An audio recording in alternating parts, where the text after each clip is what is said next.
Hello, good evening, everyone. I, Lokesh Seni, welcome you all to the YouTube channel of Reliable IS. Today, we'll start with a new topic that is known as Israel-Palestine, which is one of the most conflicting topic in the entire world nowadays. In the last class, we have done Russia-Ukraine war, and today we'll try to learn about the Israel-Palestine war. So, starting from the basics, we'll start from the history, that how this war has been started. That what is the genesis of this Israel-Palestine war. Now, as the rise of industrialization in the Europe, two major powers have emerged. The number one is British, and the number second was the French. And the rise of British and French, they made a history that is known as, today we know in the form of colonial power.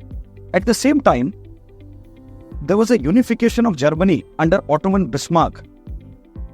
That also led Germany to rise.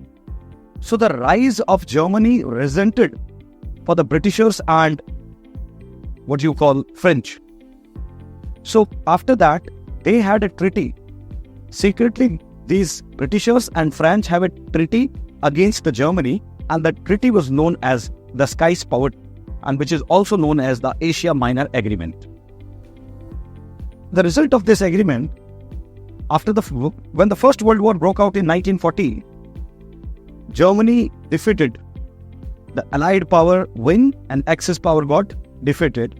So the result defeats also disintegrated the Germany. Now, as a result of this, the lot of people were there in Germany, because originally these Jews were living at that point of time in Germany, and they have supported the Britishers. So Britishers have always a soft, hurt towards these Jewish people. And after that, when you see the Second World War, there's a Holocaust in 1940s, which Adolf Hitler, brought out against these Jews. So as a result of this, because after the First World War, I was telling you earlier, after the First World War, because these Britishers hold Iraq as an agreement and Palestine, and French got modern day Syria and Lebanon. So Palestine was under the control of Britain, Iraq was also under the control of Britain, and Syria and Lebanon was under the control of French. So these people, when the Holocaust began, these people started coming towards the Palestine, because as Britishers was holding the Palestine, so they allowed them कि भाई ठीक है, आप लोग आ जाइए यहाँ पे, कोई दिक्कत नहीं है. तो उसके बाद क्या होता है कि जैसे ये सारे जूस धीरे धीरे पैलेस्टीन की तरफ जाने लगते हैं, अरब वर्ल्ड को बहुत प्रॉब्लम होता है, क्योंकि अरब लोगों के लिए भी वहां पे जो आज जिसको पैलेस्टीन बोलते हो, वहां पे मस्जिद अक्सा है, जो उनके लिए सबसे इंपॉर्टेंट थी. जब अमेरिका ने प्रेशर दिया ब्रिटेन के ऊपर कि आप इनको रोको मत, क्योंकि जब हॉलोकास्ट हुआ जूस के ऊपर, तो पूरी दुनिया में उनके खिलाफ जो है एक बहुत ही फेथ भरी, जिसे कहते हैं आप, हवा या सुनामी चली. पूरी दुनिया में जो है उनके प्रति जो है एक अच्छी फीलिंग की, भाई इन लोगों के साथ बहुत गलत हुआ है, इन लोगों के एक लैंड दी जाए. तो एज ए रिजल्ट हुआ क्या, ब्रिटेन ने भी फिर मना नहीं किया, धीरे धीरे इन लोगों को अलाउ किया कि जाके ये पैलेस्टीन में बसने लग जाए. अब वहां का एक आदमी था, थियोडोर हर्डल, जो यूरोप का था, पहला जू जिसने जाके पैलेस्टीन के अंदर जमीन खरीदी. उसके बाद क्या हुआ, जब उसने जमीन खरीदी, तो अब ये पैलेस्टीन जो था वो अरब पैलेस्टीन अलग वर्ल्ड चाहता है, और ये जो जूस थे वो अपने लिए पैलेस्टीन चाहते थे. लेकिन अरब वर्ल्ड ने रिजेंट किया ब्रिटिशर्स को कि भाई आप जो है इन लोगों को यहाँ पे ज्यादा मत बसाइए, फिर हमारे लोग जो है एक्चुअल में कहाँ जाएंगे. उसके बाद आपको पता है 14 मई 1948, जब 14 मई 1948 is the independence day of Israel. उससे पहले की थोड़ी सी कहानी मैं बताता हूँ. यूएन के अंदर अब ब्रिटेन के पास, क्योंकि जो है पैलेस्टीन की टेरिटोरियल कंट्रोल था, तो इन्होंने इस मामले को, जैसे हमने कश्मीर के मामले को यूएन में दिया, इन्होंने इस मामले को जो है वो यूएन में पहुंचा दिया. अब यूएन में इसके ऊपर दोस्त थे, माइनॉरिटी प्लान और मेजोरिटी प्लान. अब मेजोरिटी प्लान जो था वो जीत गया. उसमें ये था कि भाई ये जो पीस ऑफ लैंड है, इसी के दो हिस्से कर लेते हैं. इधर वेस्ट बैंक गाजा स्ट्रिप वाले में जो अरब पैलेस्टीन वर्ल्ड है, जो मुस्लिम्स हैं, वो रहेंगे, और जो है इस वाले हिस्से में, ईस्ट जिसको आप इजराइल कहते हैं, इस हिस्से में जो है जूस रहेंगे. और जेरूसलम जो है वो under the control of international organization. ये जो थी, ये थी इजराइल की कहानी। और अब उसके बाद जो ये वॉर शुरू होता है वो हम शुरू करेंगे कि क्या आज इंडिया और इजराइल के रिलेशंस हैं, और what is the current relevance for the Israel and what is currently conflict going on Israel and Gaza strip. Now as we start, this is the map of what you call current today's Israel. अब आप देख सकते हैं ये Syria, पूरी दुनिया भर में जो सबसे ज्यादा युद्ध वॉर जो चल रहा है वो इसी रीजन में चल रहा है। पूरी दुनिया का सबसे कॉन्फ्लिक्टिंग रीजन है आज के टाइम पे, ये मोस्ट कॉन्फ्लिक्टिंग रीजन। अब ये है, इसको बोलते हैं गाजा स्ट्रिप। अब ये जो बॉम्बिंग हो रही थी ये यहीं पे हो रही थी। अब देखो इजराइल का बाउंड्री लगता है इजिप्ट के साथ, नंबर 1, फिर इधर जॉर्डन के साथ भी लगता है। ये वेस्ट बैंक है। आपने 2018 में यूपीएससी में क्वेश्चन देखा होगा, the recently seen Golan heights in the news, ये कहां पे है? So the answer would be middle east. ये मिडिल ईस्ट बोलते हैं इसको, वैसे तो मिडिल ईस्ट ही है, इसको बोलते हैं वेस्ट एशिया, बट ऑप्शन में वहां पे मिडिल ईस्ट था, इसीलिए गोलान हाइट जो है उसमें ऑप्शन में था middle east. This is West Bank. अब प्रॉब्लम क्या है, करंट कंटेक्स्ट में देखें, अमेरिका सपोर्ट करता है इजराइल को, और ये जो गाजा स्ट्रिप है जहां पे हमास और जैसे बड़े बड़े मिलिटेंट आतंकवादी हैं, इनको सपोर्ट करता है ईरान और बाकी जो अदर मुस्लिम्स कंट्री हैं, अरब वर्ल्ड है, जैसे सीरिया वगैरह, क्योंकि सीरिया में आईएसआईएस का कंट्रोल है, that is known as supported by the Russians. Got it? ये सारा करंट मैप है जो आपको दिमाग में रहना चाहिए। उसके बाद में हम देखते हैं ये इंपॉर्टेंट शहर हैं इजराइल के, जैसे कि ये राफा, आपने देखा होगा जो अभी न्यूज में था, राफा इजरायली गवर्नमेंट ने यहाँ पे, इजरायली आर्मी ने बॉम्ब कर दिया था। ये गाजा स्ट्रिप है। गाजा स्ट्रिप को अभी प्रॉब्लम ये हो रहा है कि पहले ये मुस्लिम जितने भी थे पैलेस्तीन में, ये सारे जो थे इस गाजा स्ट्रिप में रहते थे, अभी इनको और इधर धकेल दिया है और एक वॉल जैसी बना दी है। फिर उसके बाद में ये जेरूसलम है, ये इंटरनेशनल, फिर ये तल अवीव है जो कि इजराइल की कैपिटल है। ये बहुत बड़े बड़े शहर हैं, वेस्ट बैंक, और ये सारा पूरा इजराइल है। Got my point? और इंडिया की जो कंसिस्टेंट पॉलिसी रही है इजराइल के लिए, इंडिया की जो कंसिस्टेंट पॉलिसी रही है, आप देखें स्वेज कैनाल जब क्राइसिस हुआ 1956 में, तो हमने यूएन में ये माना कि जो है इजराइल इस चीज के लिए रिस्पॉन्सिबल, और हमारा इंडियंस का हमेशा से कंसिस्टेंट पॉलिसी रहा है, पैलेस्टीन को जो है हमने सपोर्ट किया है। 1980s में के आसपास जाके हमने पैलेस्टीन को एक नेशन एज ए मान लिया और वहां पे एम्बेसी खोल दी, राइट।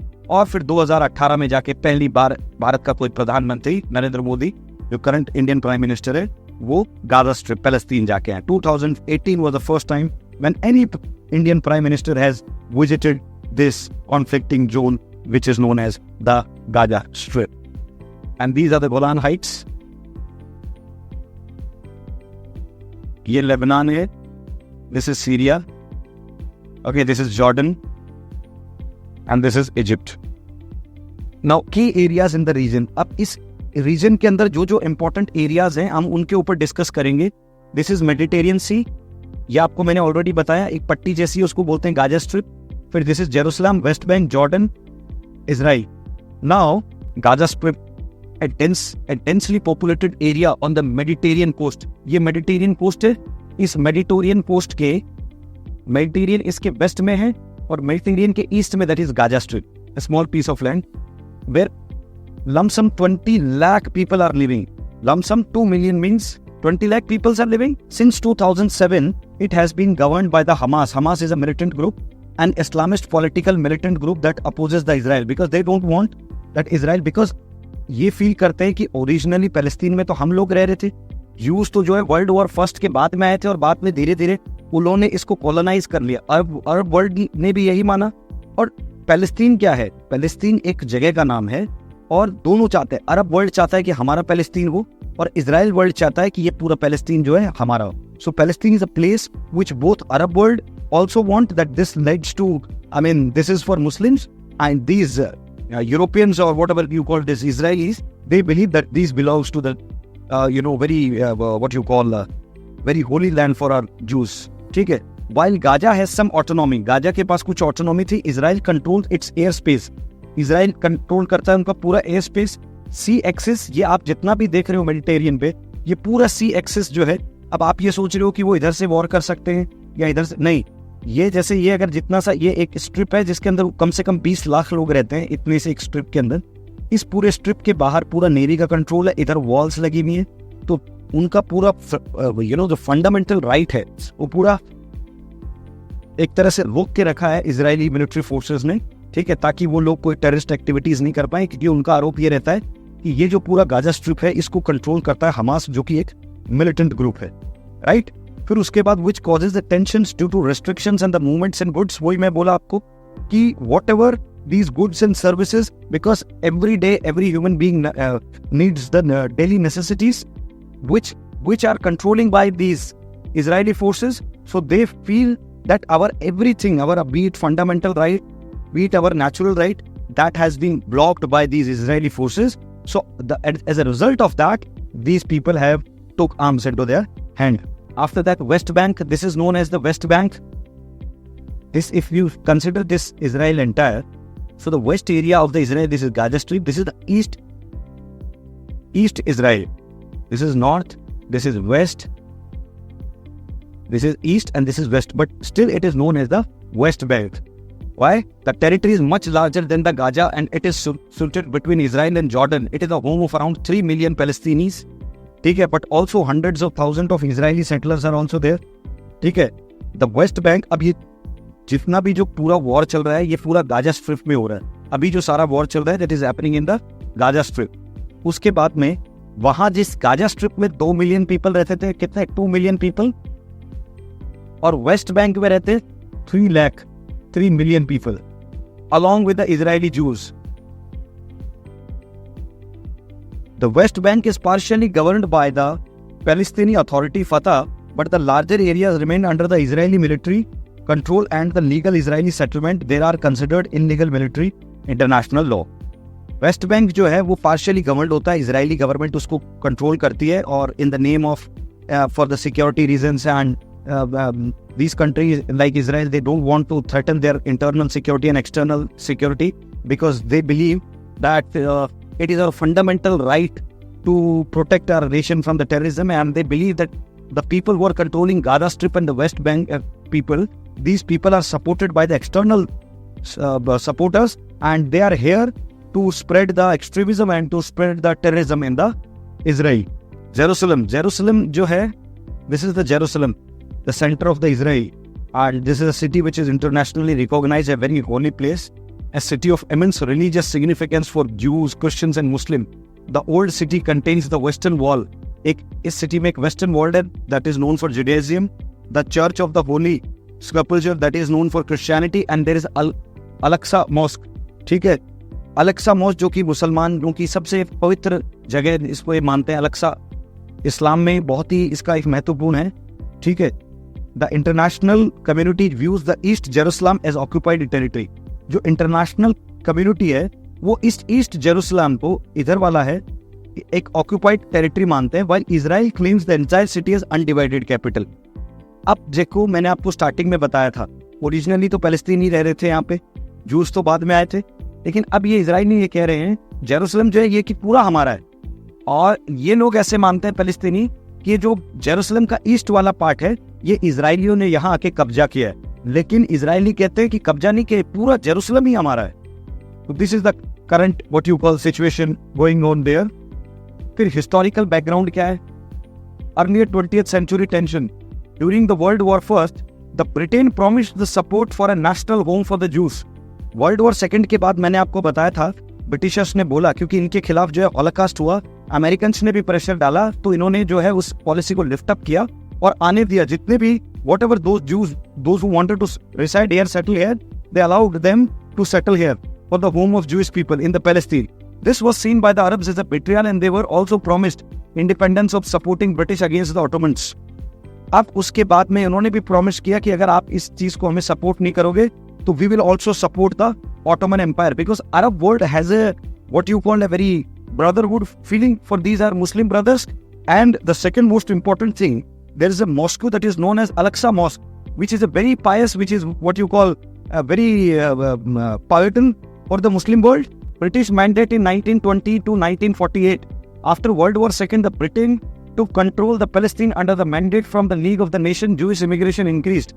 अब जैसे ही जूस और अरब्स के बीच में वायलेशन स्टार्ट हुआ, वर्ल्ड वॉर सेकेंड के बाद में हुआ क्या, ये सारे जूस थे वो पहले तो फर्स्ट वर्ल्ड वॉर के बाद तो धीरे धीरे जो थे they were moving. Second world war के बाद में इन्होंने बहुत ही मास में एग्जोडस किया, बहुत ही मास मूवमेंट हुआ, और इसकी वजह से इजराइल और अरब वर्ल्ड के बीच में जो है वो टेंशंस क्रिएट हो गए. Post world war second 1947 UN partition plan हुआ.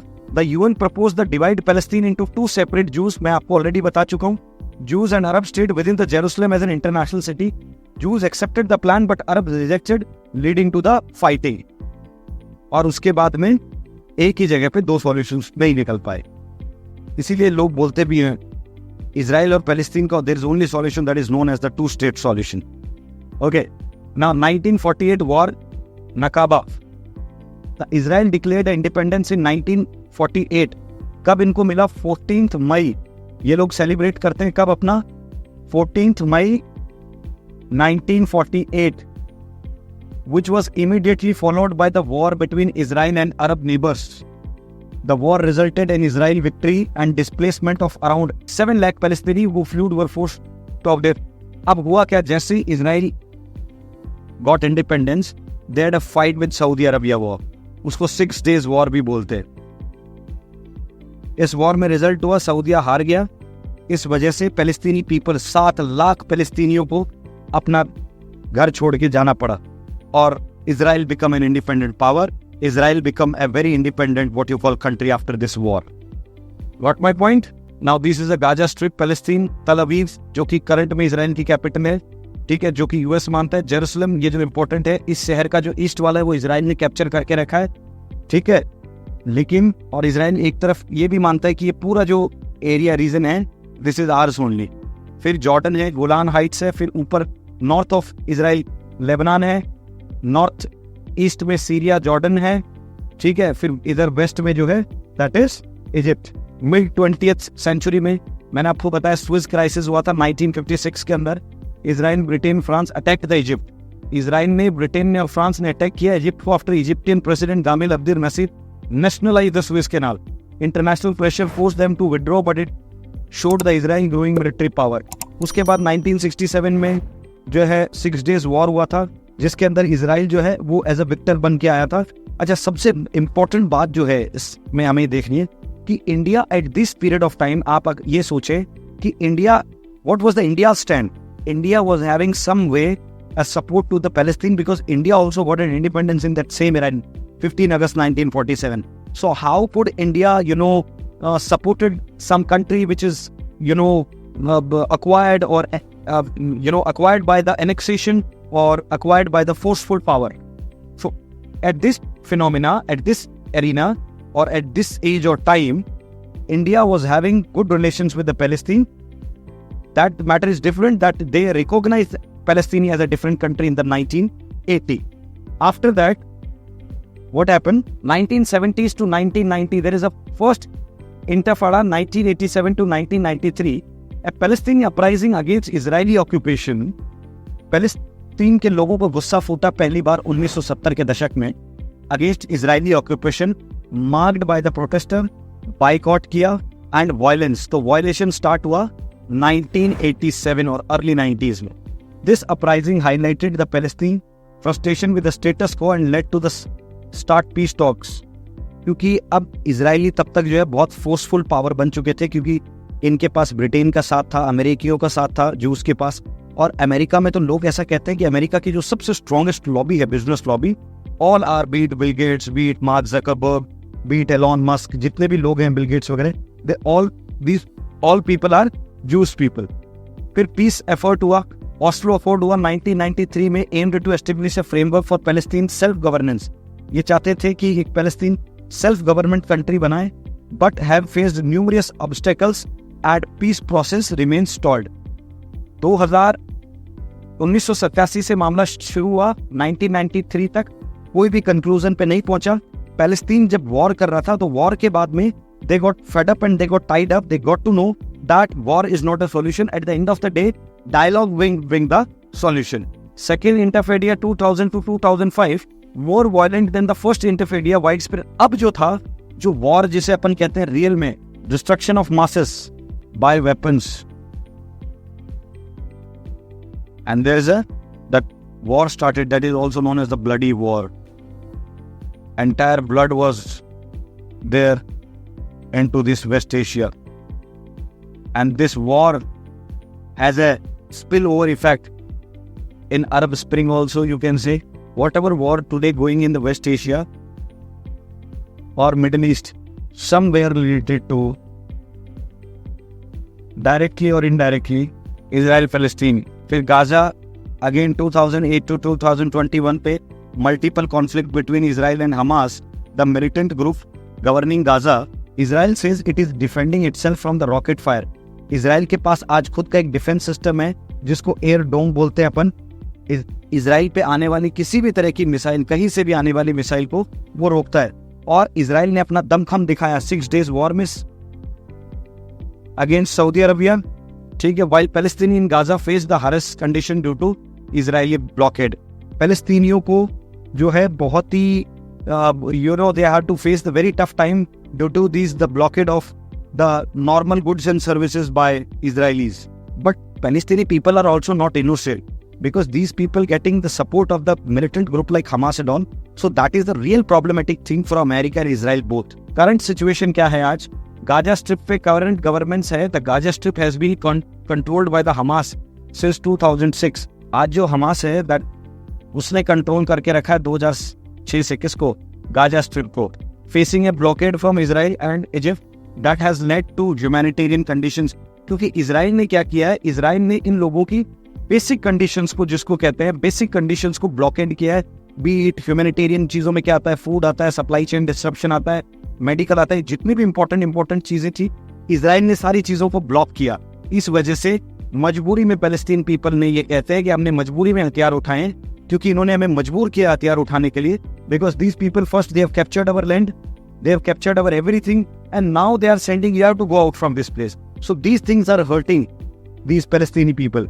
फिर ह्यूमैनिटेरियन क्राइसिस हो गया, वही मैंने बताया आपको, दवाई का, फूड का, शेल्टर का, all these issue, clean water, poverty बहुत ज्यादा है, अनएम्प्लॉयमेंट है, क्योंकि वहां तो कुछ काम करने के लिए नहीं है, तो ऑब्वियसली पोवर्टी होगी, अनएम्प्लॉयमेंट होगी, और limited access to the health care and clean water भी नहीं है। तो एसडीजी का कोई भी जितने 17 गोल होते हैं उनमें से कोई भी गोल पूरा छोड़ो, उसके आसपास भी नहीं है ये वाला रीजन। फिर the present conflict by Hamas attack in 2023, ये जो प्रेजेंट कॉन्फ्लिक्ट है हमास का 2023 में जो अटैक हुआ है, जिसको अभी अक्टूबर नवंबर में जो इस बार अटैक हुआ, ये देखो ये सारी जगह है, आपने न्यूज में देखा होगा, यहाँ पे अटैक हुआ था। ऑल आइज ऑन राफा, आपने न्यूज में, इंस्टाग्राम में एक ट्रेंड देखा होगा कि all rise on the Rafah, तो वो ये था, all rise on Rafah. Rafah border crossing होता है इजराइल इधर से, इजिप्ट से। जितना ज्यादा बॉम्बिंग हुआ है वो इधर राफा में हुआ है, खान यूनिस में हुआ है, ये डेरा अल बल्ला, ये हो गया Gaza Strip. This is known as Gaza Strip. 1950s की एमिरेटिस एग्रीमेंट लाइन है, बाकी ये पूरा इजराइल है। जैसे यहाँ के इजराइल के अलग अलग शहर हैं, नेतोवित हो गया, राहत हो गया, बेतिकामा हो गया, रुहामा हो गया, मेफ्लिज्म हो गया, तुकामा हो गया, नेक्तिव, हसारा, यत, देचाय, जिकिम, किरियात गाट, ये जितने भी इंपॉर्टेंट प्लेसेस हैं इजराइल की, ये सारी इजराइल की इंपॉर्टेंट लोकेशंस है। Militant from the Hamas launched an attack in Israeli forces civilian capturing numerous. अभी जो ये वॉर स्टार्ट हुआ है, ये हुआ कि पैलेस्तीनियों ने क्या किया, इजराइल की कुछ छोटे छोटे बच्चों को, कुछ घूमने वाले आने वाले पर्यटकों को और लड़कियों को, they people have raped, these people have what you call kidnap these people. So these people, Israeli people got very angry and then they launched attack, a war on them. भाई किसी के भी बच्चे को, और if you pick someone, so they will feel very bad ना.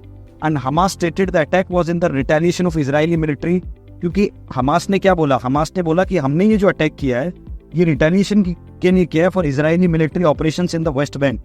जो West Bank में जितना भी ये वॉर चल रहा है ना, उसके लिए ये लोग इसको इजरायलियों को दोषी ठहराते हैं हमास। इसीलिए ये बोले कि incident sir Al-Aqsa mosque and Jerusalem जो है ये इशू कंटिन्यूट हो रहा है, क्योंकि एक बार जैसे ही पैलेस्तीनियों ने वहां पे एक होली फेस्टिवल चल रहा था जिसमें लोग सिंगिंग, म्यूजिक, डांसिंग कर रहे थे, तो कुछ व्हाट यू कॉल पैलेस्टीनी लोग आए और इन इजरायलियों को अपने घर में जो फंक्शन कर रहे थे या रोडों पे फंक्शन कर रहे थे, इनको रातों रात उठा के लेके गए, रेप किया, इनके औरतों को, इनके बच्चों को किडनैप किया। तो इजराइल ने क्या किया, इसके रिस्पॉन्स में अटैक चालू कर दिया पूरा पैलेस्टीन के ऊपर। 2023 अक्टूबर में ये वॉर चालू हुआ था। आज तक इस एरिया में लोगों को बंधक जिनको बढ़ाया उनको छोड़ा नहीं है।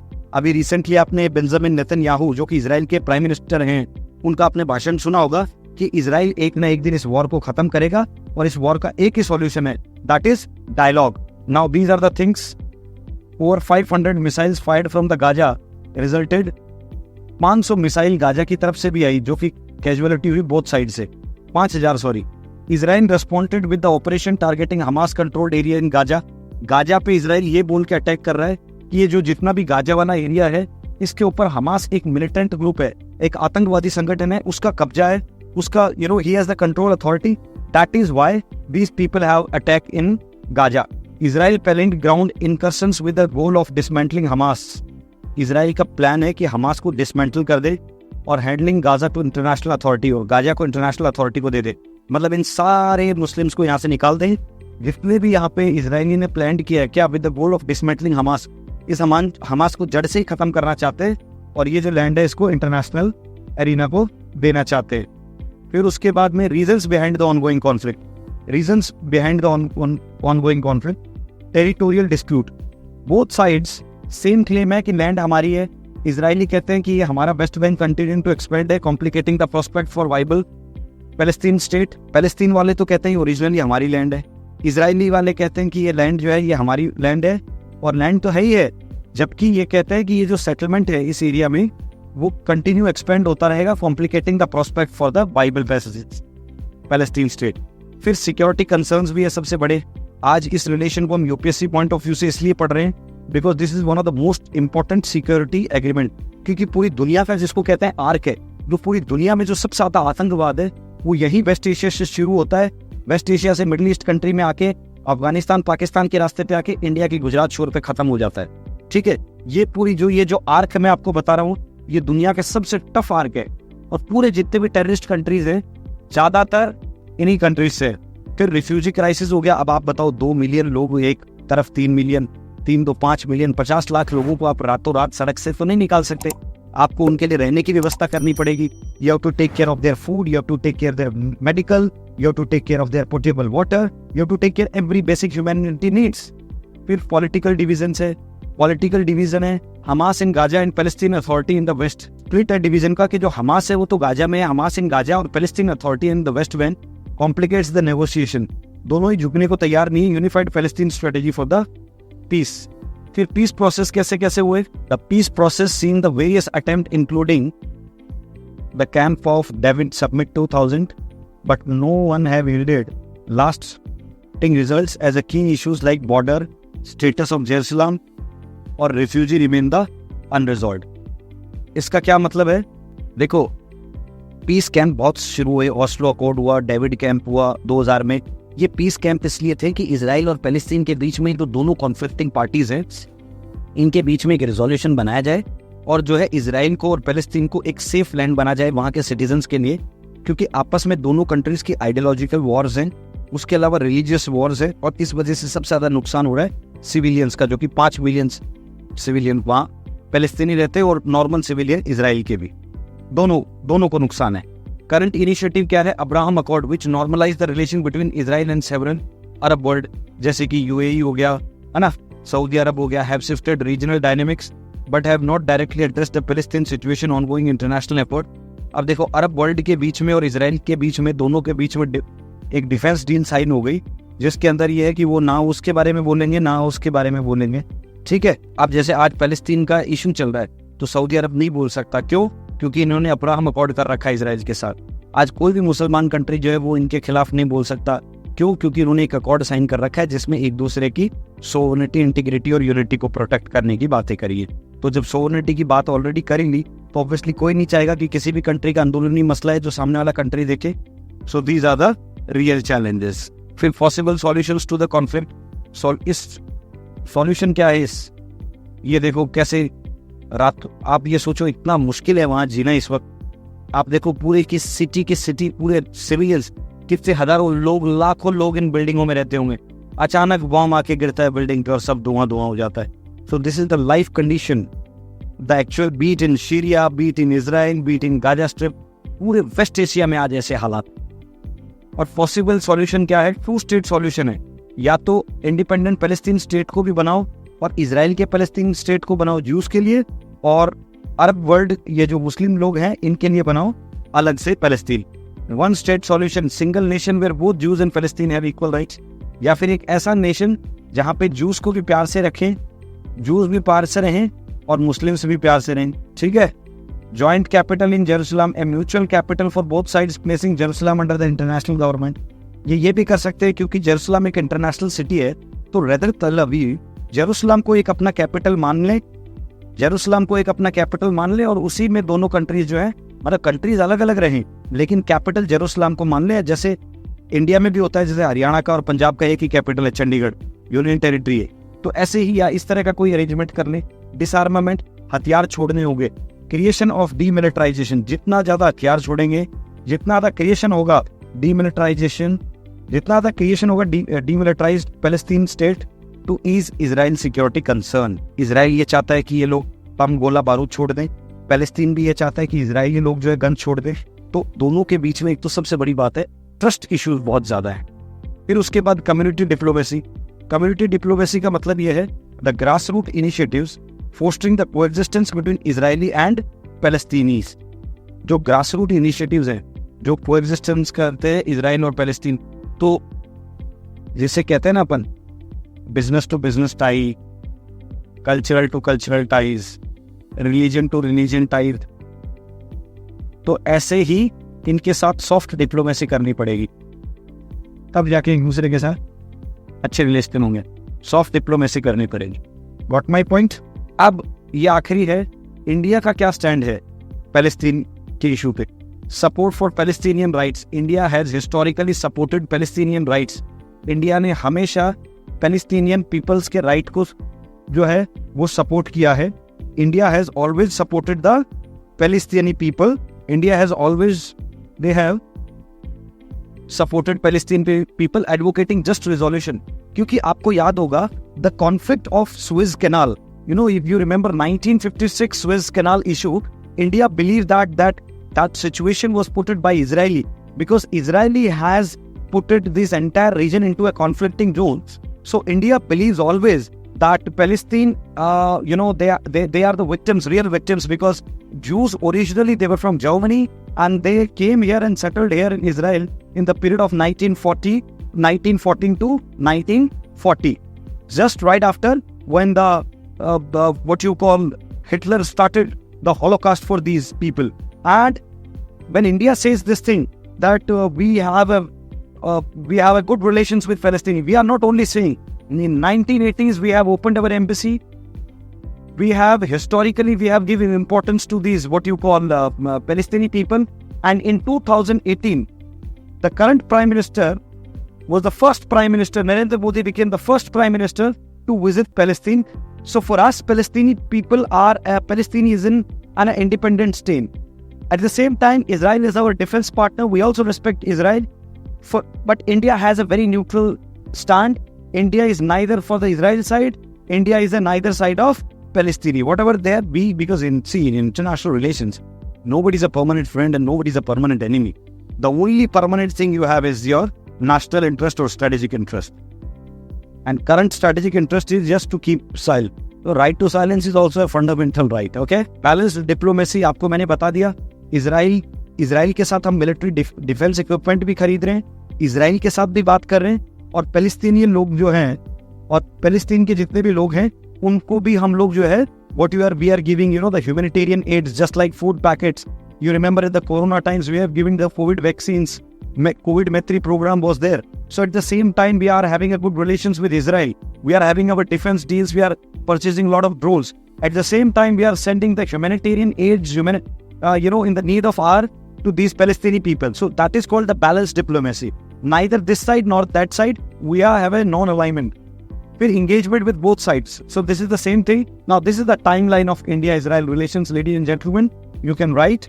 that 1947, in the 1947, India voted against the partition of Palestine and the UN rejecting the idea of the two nations based on the religious criteria, because they don't want that these people should be divided on the basis of religion.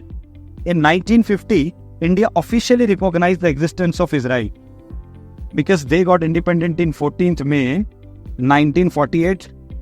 But we decided Israel as an independent country in 1950.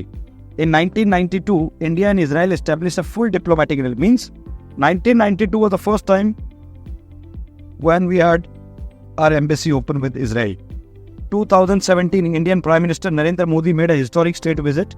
First by an Indian Prime Minister, the countries elevated to their relationship to the strategic partnership. Earlier, they were maybe a dialogue partner. Now they are the strategic partner, means they can have a deals in terms of water, because Israel have a very good technology, so they can, turn this salt water into potable water. We can have a good, science and tech to science and technology transfer. We can have education to education policy. So whatever you called soft diplomacy or track to diplomacy, India as Israel could have. 2018, India voted in the favor of UN resolution opposing the US recognition of Jerusalem as the capital of Israel. 2018 May, India opposed because they don't want that, because US has recognized that Jerusalem is the capital of Israel. No, after that they shifted to Tel Aviv because Jerusalem is an international city. And all the Arab world, they were against these, the move of USA. So USA cannot do alone all these things. And in 2021, the India abstained from the UN resolution. In 2021, India abstained from the UN resolution calling for an investigation into the human rights violation in Gaza, the West Bank.